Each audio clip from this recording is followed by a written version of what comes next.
한 주간 동안도 주님의 은혜 가운데에 평안하셨습니까? 교회력에 따르면 이번 주부터 주님의 오심을 기다리는 대림절 애드벤트가 시작됩니다. 매주 하나씩 우리 대림절 촛불을 밝히고 우리 성탄일에는 가운데 있는 크라이스트 캔들에 점화를 합니다. 몇 해 전에 팍스 뉴스에서 설문조사를 한 적이 있습니다. 놀랍게도 절대 다수의 미국인들이 하나님이 계신다라는 것에 체크를 했습니다. 그 설문조사 결과를 보면서 제 마음 가운데에 조금 당돌한 질문이 생겼습니다.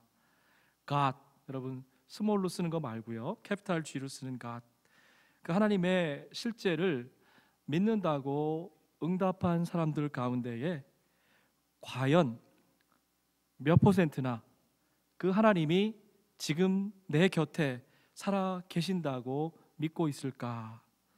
얼마나 많은 사람들이 그 하나님께서 신실하신 사랑으로 나와 내 가정을 보살펴 주신다는 것을 믿고 있나? 정말 몇 퍼센트나 주님이 내 죄 때문에 십자가를 감당하셨다는 것을 믿고 있는가? 대림절은 희망과 기쁨 그리고 사랑으로 이 땅 가운데에 오신 주님을 설레는 마음으로 맞이하는, 기다리는 그러한 시간입니다. 그런데 연말 연시가 되면 너무나 많은 모임과 행사 때문에 우리들의 마음이 분주하고 들뜨기가 쉽습니다. 사랑하는 교우들뿐만이 아니라 목회실과 교회 사무실도 여러 가지 일로 눈꽃 뜰 새 없이 바빠집니다. 바쁨이 밀려들 때마다 다시 한번 조용히 대림절의 의미를 곱씹어 볼 필요가 있지요. 오늘 본문을 관통하는, 그리고 애드벤트 시즌 동안 저희가 꼭 붙잡아야 될 단어가 하나 있다고 하면 그것은 바로 기쁨입니다. 사랑하는 여러분, 눈이 부시도록 기뻐해 보신 적이 있습니까? 가슴이 시리도록 기뻐해 보신 적이 있나요? 온몸이 정말 짜릿짜릿 이렇게 저며오도록 기뻐해 보신 적이 있으십니까? 물론 눈이 시리다, 또 몸이 저리다, 가슴이 시리다, 이런 말은요, 기쁨을 담아내는 그러한 말이 아닙니다. 어려서는 표현력이 부족해서 잘 몰랐는데 시간이 지나고 나서 보니까 주님을 만난 기쁨이 바로 이런 기쁨이었습니다. 초등학교 때 며칠간 금식을 하고 회개하면서 성령의 은사를 간절히 사모한 적이 있습니다. 어린 마음이었지만 그토록 간절히 사모하던 성령의 은사를 체험하고 나니까 정말 날아갈 것 같았어요. 아무것도 안 먹어도, 또 잠을 자지 못해도 구름 위에 둥실둥실 떠 있는 것만 같았습니다. 그때는 새술에 취한 것 같은 성령의 은사 때문에 그런 거라고 생각을 했습니다.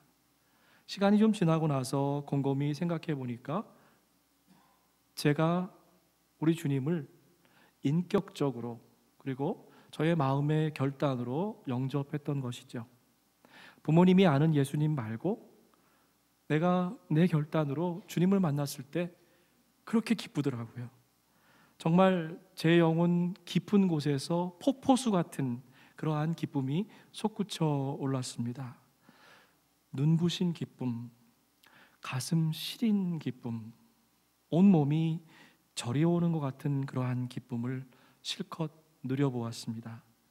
지금도 주님과의 첫 만남, 첫사랑, 첫 결단, 첫 헌신의 시간을 생각하면 그 벅찬 감격이 제게 밀려옵니다. 아무리 지치고 힘들고 어렵고 그럴 때일지라도 그때 그 순간의 기쁨을 떠오르면 다시 제 마음이 예수님께로 제자리를 찾아오는 것 같습니다.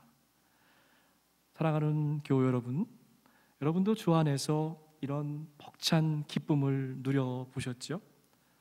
혹시라도 아직 그러한 기쁨을 한 번도 맛보신 적이 없다면, 지난주에 너무 바쁘셔가지고 그런 기쁨을 잠시 잃어버리셨다면, 오늘 말씀의 떡을 함께 나누면서 이러한 기쁨이 회복되어지기를 주의 이름으로 축복해 드립니다. 오늘 본문을 지배하고 있는 한 단어는 바로 기쁨입니다. 임신한 두 여인, 뱃속에 있는 두 아이 때문에 기쁨으로 충만해 있습니다. 그런데 놀랍게도 이 기뻐하고 있는 사람들이 전혀 기뻐할 수 없는 그러한 상황 가운데 있다는 것이에요. 먼저 첫 번째 산모 엘리사벳입니다. 제사장 사가랴의 늙은 아내였죠. 태의 소망이 끊어진 지가 아주 오래되었습니다. 그러던 어느 날 천사가 나타나서 사가랴에게 복된 소식을 전합니다. 사가랴야, 여러분 첫 번째 말이 뭔지 아세요? 두려워하지 말아라. 너의 기도와 간구를 주께서 들으셨다. 너의 아내가 아들을 낳을 텐데 그 이름을 요한이라 하여라. 그 아들은 내게 기쁨과 즐거움이 되겠고 주님께서 보시기에 큰 인물이 되겠다. 많은 사람을 주 하나님께로 돌아오게 할 것이다. 세상 사람들이 생각하기에 흔히 기쁨의 반대말이 뭐라고 합니까? 슬픔이라고 이렇게 이야기하죠. 그것은 왜 그렇습니까? 슬플 때에 기쁘지 못하기 때문에 그렇습니다. 슬픔이 밀려오면 기쁨이 사라지기 때문에 그렇습니다. 그런데요, 크리스찬들에게 주어진 기쁨은 바깥으로 오는 기쁨이 아니라는 거예요. 저와 여러분의 영혼 가운데 채워져 있는 기쁨입니다. 본질적인 기쁨이에요. 주님을 만나고 나서 어쩔 수 없이 벅찬 감동으로 느끼게 되는 기쁨이 바로 그런 기쁨입니다. 그런데 오늘 본문 말씀을 보면 거듭해서 기쁨과 두려움에 대해서 이야기하고 있습니다. 무슨 얘기입니까? 두려워하게 되면 그 기쁨을 잃어버리게 된다는 말입니다. 그렇기 때문에 이 천사가 주는 메시지는 기뻐해라, 두려워하지 말라, 이 말씀이 거듭해서 반복되는 것이죠. 어쩌면 이 제사장 부부는 아이가 없어서 괴로움을 겪었을 겁니다. 하나님께 아이를 달라고 한두 번이 아니라 마음속으로 오랜 시간 간절한 기도를 드렸죠. 그런데 막상 하나님께서 아이를 주신다고 하는 기쁨의 소식을 접한 순간에 제사장 사가랴는 그것을 믿지 못했습니다. 이 일이 일어날지 제가 어떻게 알겠습니까? 제가 늙었고 저의 아내도 이미 늙었습니다. 사랑하는 여러분, 새벽 기도에 나오셔서 또 주중에 아무도 없는 성전에 나오셔서 조용히 무릎 꿇고 한이 되고 원이 되는 기도를 드리지요. 참으로 놀라운 것은 기도 응답을 받는 그 순간에 곧바로 의심하기 시작한다는 것입니다. 설마 그렇게 놀라운 일이, 그렇게 엄청난 일이 나와 내 가정에 일어날 것인가? 잘 생각해 보세요, 여러분. 그렇게 엄청난 일, 그렇게 놀라운 일을 여러분 입술로 기도하셨습니다. 하나님께서 이루어 주신다고 약속을 하시니까 그때 가서 의심하기 시작하는 거예요. 보아라, 그때가 되면 다 이루어질 일을 내가 믿지 못했으므로 이 일이 이루어지는 날까지 너는 벙어리가 되어서 아무 말도 하지 못할 것이다. 여러분, 이게 바로 의심을 갖고 기도했던 사가랴에게 벌어졌던 제사장 벙어리 사건입니다. 엘리사벳은 곧 임신해서 5달 동안 집 밖에 나오지 않았습니다. 여러분 한번 상상해 보세요. 할머니가 임신을 했다. 동네 사람들의 입방아에 오를 만한 그러한 스캔들이죠. 두 번째 산모 마리아는 어떻습니까? 결혼을 앞둔 정혼한 어린 처녀였어요. 성경은 마리아가 남자를 알지 못했다, 그런 처녀가 임신을 했다라고 하는 것입니다. 당시 관습대라고는 동네 한복판에다 모아놓고 즉시 돌팔매 쳐서 죽일 만한 그러한 엄청난 일이었죠. 혹시 돌팔매는 면했다 할지라도 평생 결혼하지 못하고 버림받은 채 부끄러운 삶을 살아야 됩니다. 요한의 임신을 알려줬던 천사 가브리엘이 다시 나타났습니다. 그리고 나서 마리아에게 인사를 전하는데 그 첫 마디도 바로 기쁨의 인사였습니다. 기뻐하여라, 은혜를 입은 자여, 주님께서 너와 함께 하신다. 기뻐하여라, rejoice, rejoice, Emmanuel. 기뻐하여라, 은혜를 입은 자야, 주께서 그대와 함께 하신다. 여러분이 짧은 인사말인데 여기에 저와 여러분이 기뻐해야 될 모든 이유가 다 담겨져 있는 것입니다.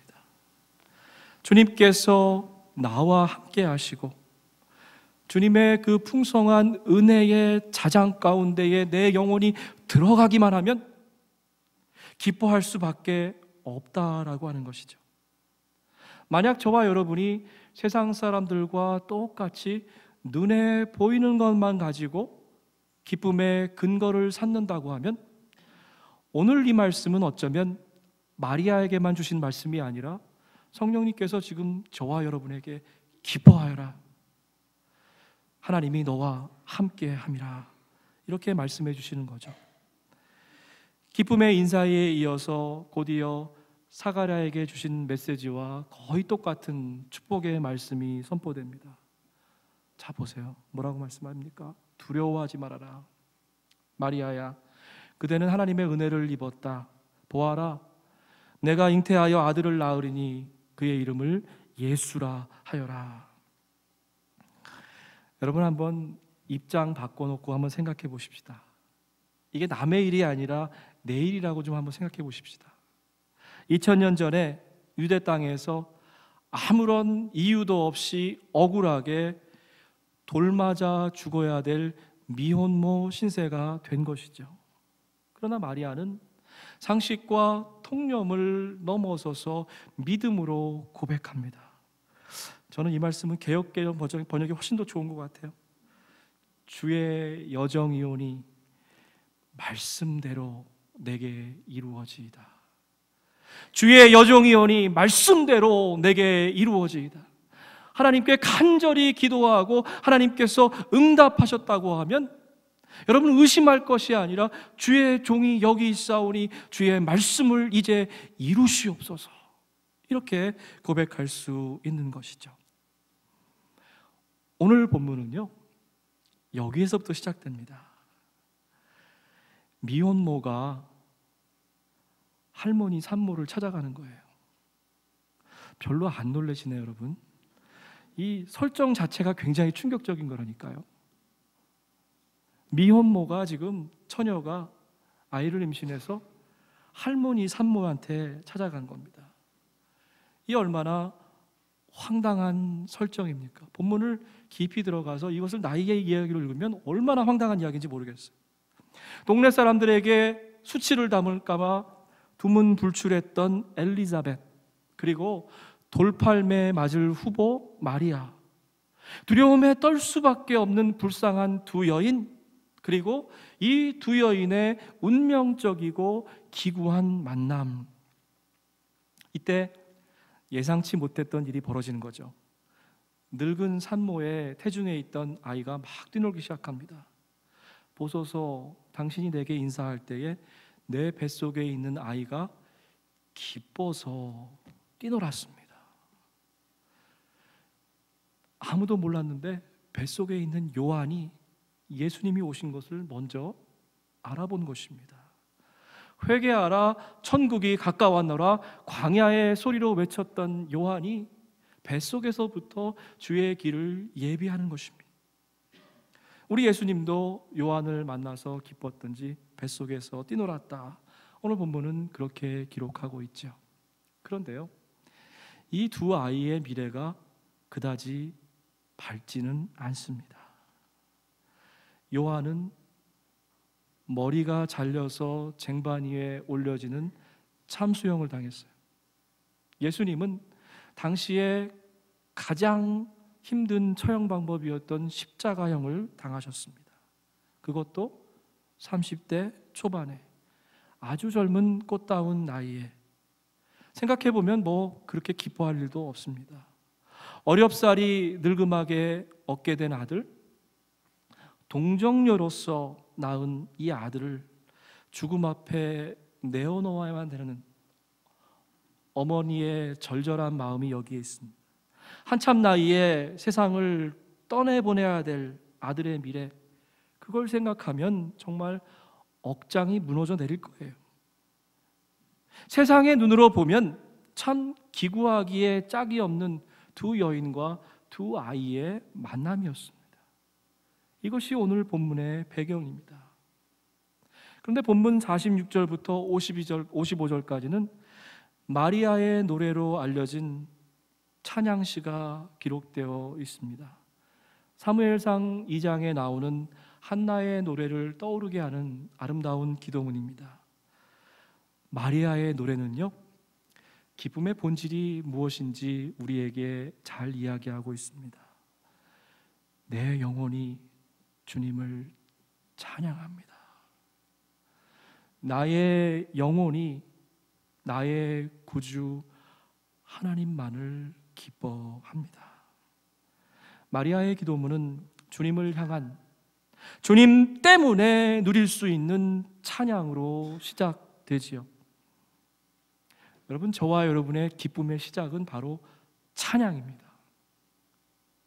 제가 아는 우리 교회 한 권사님, 여러 차례 수술을 하셨습니다. 지난번 수술하셨을 때 마취해서 막 깨어나지도 않은 그러한 상태인데 성령님께서 마음 가운데 그런 감동을 주셨대요. 감사해라. 그래서 간신히 감사합니다라고 이렇게 마음속으로 기도했다는 거예요. 우리 하나님은 때로 어떨 때는 굉장히 어린아이 같으시고 짓궂을 때가 있어요. 입술을 열어서 감사해라. 아직 마취가 풀리지 않은 그 상태에서 정말 어렵게 입을 벌려서 주님 감사합니다, 주님 찬양합니다, 그렇게 고백했다는 거예요. 여러분, 찬양은 두려움을 넘어설 수 있는, 우리 앞에 있는 상황과 조건을 훌쩍 넘어설 수 있는 그러한 놀라운 힘을 갖고 있다는 것입니다. 공동번역은 이 말씀을 좀 더 생동감 있게 마리아의 내면의 고백을 잘 담아내고 있습니다. 내 영혼이 주님을 찬양하며 내 구세주 하나님을 생각하는 기쁨. 여러분, 이 말씀을 잘 보세요. 하나님을 생각하기만 해도요, 그분의 사랑을 생각하기만 해도 내 마음이 기뻐서 설렌다는 거예요. 오늘 3부 예배에 나오신 여러분, 어떤 마음으로 교회에 나오셨습니까? 두근두근 거리는 마음으로 오셨어요? 좀 설레는 마음 가지고 오셨어요? 오늘 하나님 앞에 내가 나가서 내게 주신 은혜와 감사의 고백을 드려야겠지 하고 하는 기다림의 마음을 가지고 나오셨습니까? 아니면 혹시 또 우리 젊은 부모님들은 아이들 준비시키느라 정신없고 또 교회에서 해야 될 사역들을 생각하시면서 분주한 마음으로 나오시지는 않으셨습니까? 상황만 보면은요, 저와 여러분은 늘 근심하고 걱정하고 염려하고 두려워하면서 움츠러들 수밖에 없습니다. 세상 사람들의 손가락질과 돌팔매질의 위협을 생각하면 두려워 떨 수밖에 없지요. 참수형과 십자가형만을 마음 가운데 담고 있다면 이 두 아이는 두려워서 떨 수밖에 없었을 것입니다. 찬양은 전능하신 하나님을 바라보는 것입니다. 찬양은 우리의 삶을 하나님께 온전히 모두 다 내어드리는 것이죠. 목회를 처음 시작할 때 새벽 기도를 드릴 때 이렇게 했습니다. 내가 생각하기에 급한 순서대로 기도했어요. 제가 생각하기에 교우들 중에 힘들고 어려워 보이는 그런 분들부터 기도를 했습니다.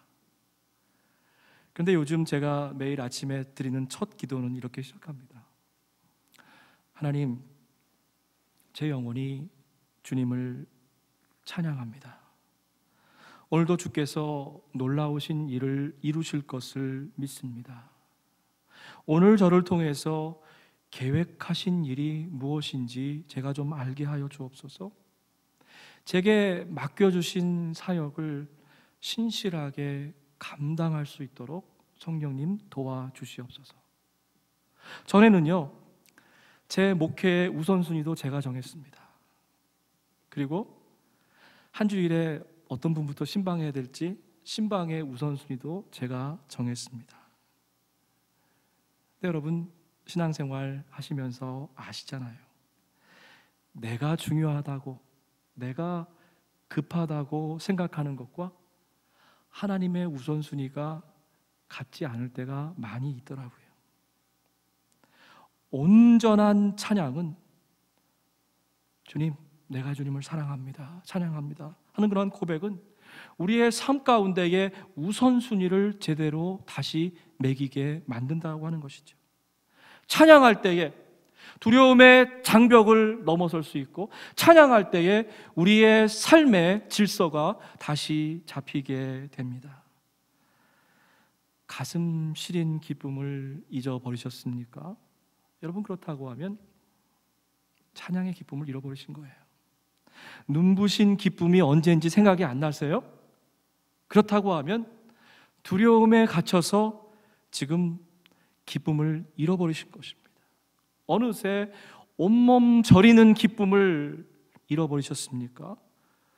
그렇다고 하면 지금 이 순간이 다시 하나님께 나오셔서 찬양하셔야만 하는 그러한 시간입니다. 내 영혼이 주님을 찬양합니다. 내 영혼이 나의 구주 하나님만을 기뻐합니다. 여러분, 이것은 영혼의 기쁨이에요. 상황과 형편에서 비롯되는 기쁨이 아닙니다. 때문에 우리에게 어려움이 닥쳐와도, 환난과 역경 앞에 서 있을지라도, 형편이 그닥 좋지 않더라도 절대로 빼앗길 수 없는 그러한 기쁨이죠.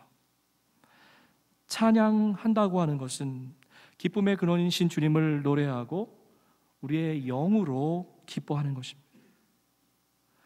여러분, 한번 신앙생활하면서 생각해 보세요. 한번 기뻐할 수 있습니다.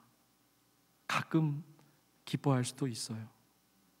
그런데 그 기쁨을 유지한다는 것이 쉽지 않아요. 정말 어렵게 기도로, 찬양으로, 묵상으로 우리의 영혼을 회복해도 부부 사이에 사소한 말다툼 한번 하고, 직장에서 소리 한번 지르고, 왜 니네들은 엄마 아빠가 원하는 만큼 못 사냐, 아이들한테 한번 꾸짖고, 그러고 나면 너무 쉽게 그 기쁨을 쏟아버리는 것 같아요. 저희 아이들이 어렸을 때 놀이동산에 간 적이 있습니다. 재밌는 그 롤러코스터를 타려면 어떤 때는 1시간, 2시간을 기다려야 돼요. 그리고 나서 그거 타면 척척척척 이렇게 올라가잖아요. 올라갈 때는 얼마나 힘이 많이 듭니까? 근데 정점에 올라가가지고 내려오는 건 너무 허무하더라고요. 너무 짧은 시간이에요. 힘들이지 않아도 저절로 내려오더라고요. 제가 그 롤러코스터를 타고 나서 생각한 게 있어요. 우리의 기쁨이 마치 그런 거구나 하는 생각을 했습니다. 기쁨을 채우는 것은 참 쉬운 일이 아닌데, 그 기쁨을 쏟아버리고 버려버리고 낭비해버리는 것은 너무나 순식간에 어처구니 없이 어이없는 일로 빼앗겨 버리기도 하더라고요. 내려올 때는 참 덫이 없습니다. 솟알같이 내려옵니다. 여러분, 그렇다고 하면 어떻게 이 기쁨을 유지할 수 있습니까? 오늘 본문 가운데 그 답이 있습니다. 바로 성령의 충만함이지요. 엘리사벳이 성령으로 충만해서 큰 소리로 외칩니다. 당신의 뱃속에 있는 열매가 복됩니다.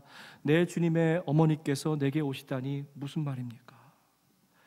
여러분, 아무도 몰랐지만 엘리사벳은 성령이 충만해서 마리아의 태중에 있는 아이가 누군지 정확하게 알았습니다.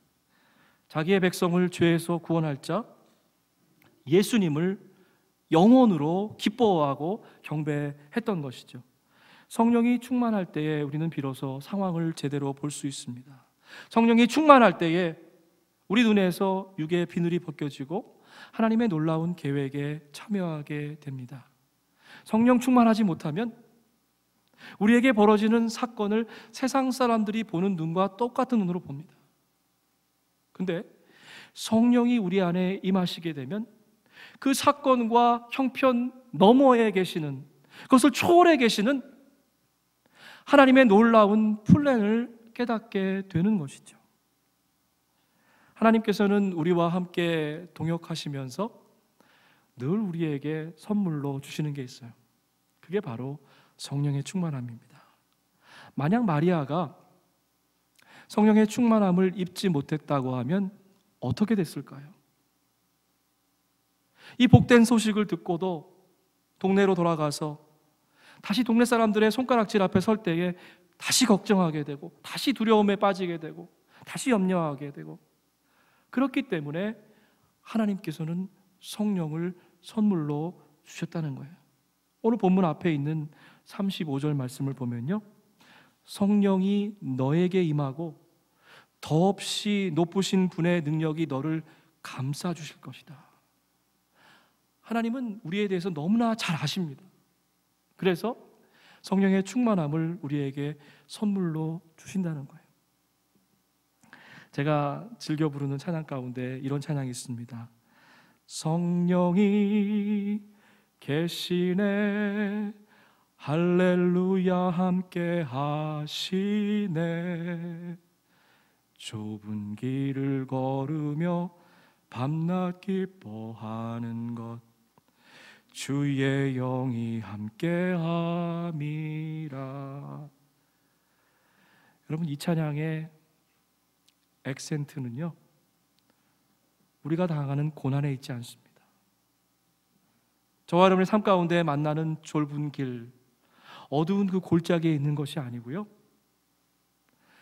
이 찬양의 방점은 성령이 계시네, 할렐루야 함께 하시네, 밤낮 기뻐하는 것 주의 영이 나와 함께함이라. 여러분, 기쁨을 잃어버리셨습니까? 찬양하십시오. 성령의 충만함을 간구하십시오.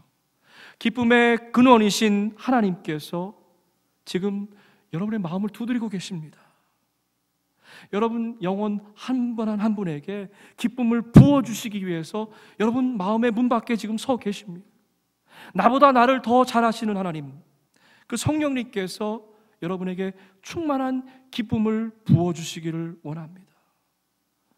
여러분, 좀 우리 와싱턴 한인교회 교우들이 이랬으면 좋겠습니다.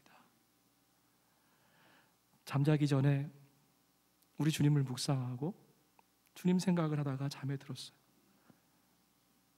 새벽에 일어났는데 여전히 주님 생각을 하고 있는 겁니다.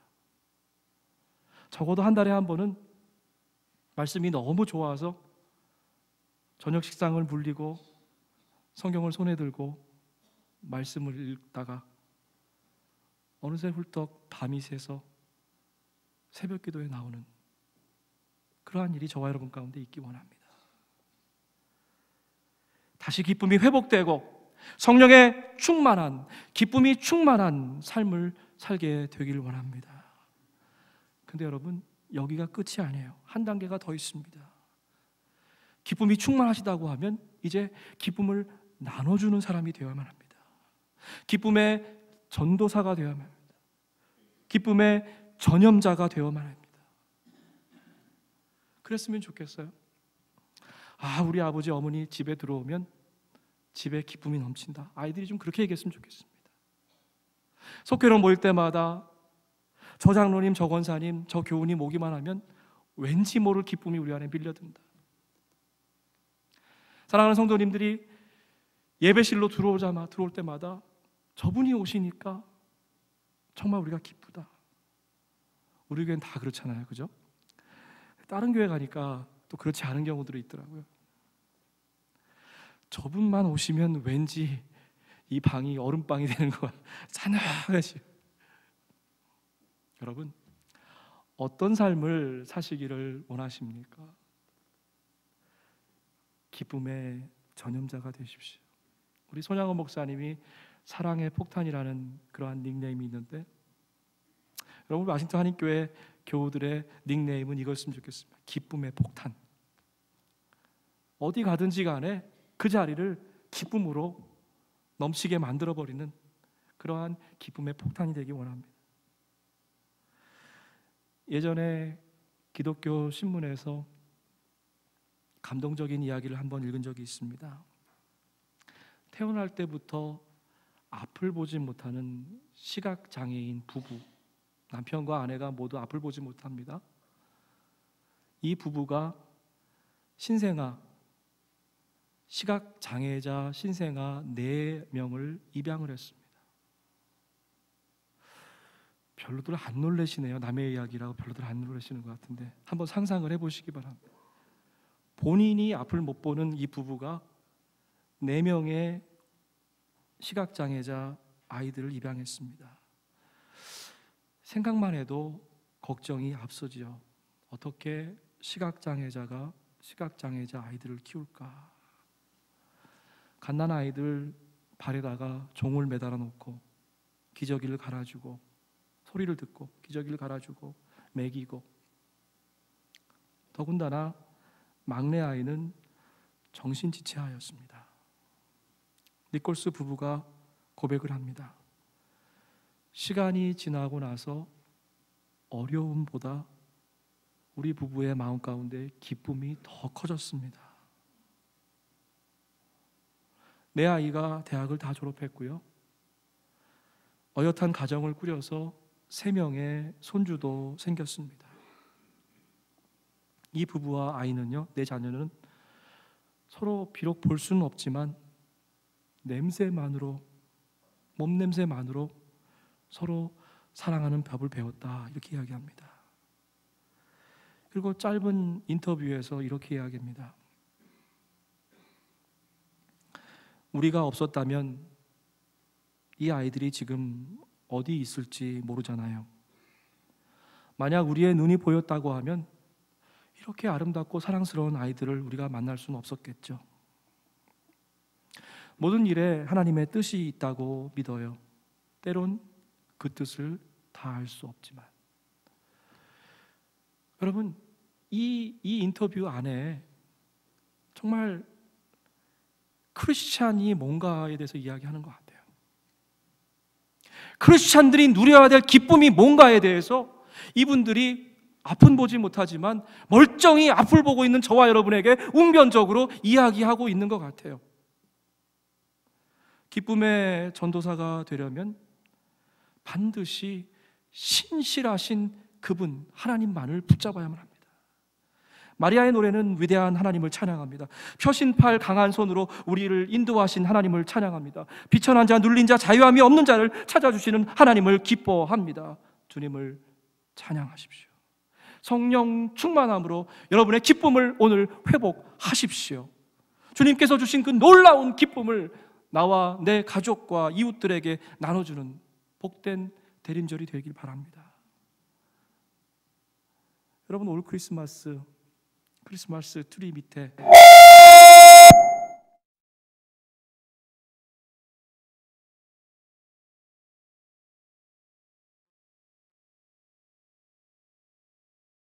지금 나와 내 가정에 꼭 필요한 것들이 있죠.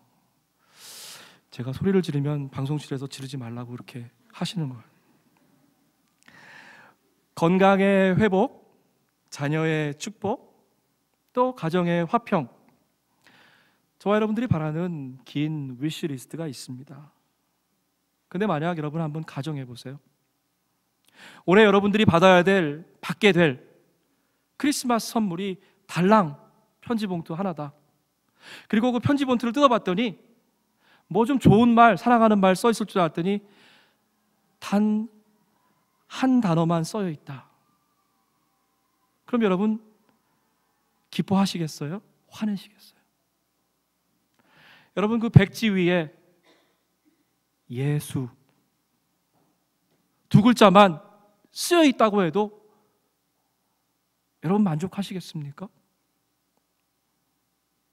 Jesus, 예수의 이름만이 저와 여러분의 심장에 새겨져 있다고 해도 그것만으로 만족하시겠습니까?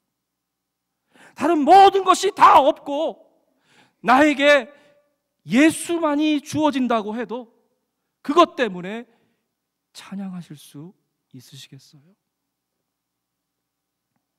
내 영혼이 주님을 찬양합니다. 내 영혼이 나의 구주 하나님을 기뻐합니다. 아멘. 함께 기도.